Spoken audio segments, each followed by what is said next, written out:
सुंदरगढ़ एवं मयूरभंज जिले में बेआईन खनि कार्य संपर्क में 2017 रे सुप्रीम कोर्ट एक ऐतिहासिक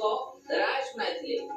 जारी निर्देशनावली को राज्य सरकार सठिक भाव पालन करुछंती नै तापनि समीक्षा करिबा सह सरकार को घोषणा करिछंती कोर्ट। यम्मी बाबा किछि तथ्य मु आपन सामने रखिबा पई चाहबी। 2017 रे बड़ राय सुनाइथिले सुप्रीम कोर्ट आउ सेतबे कहा जायतला जे बाध्यतामूलक परिवेशगत अनुमति जो मानि नथिले खनि मालिक बा खनि लीजधारी सेमानन समिति कोन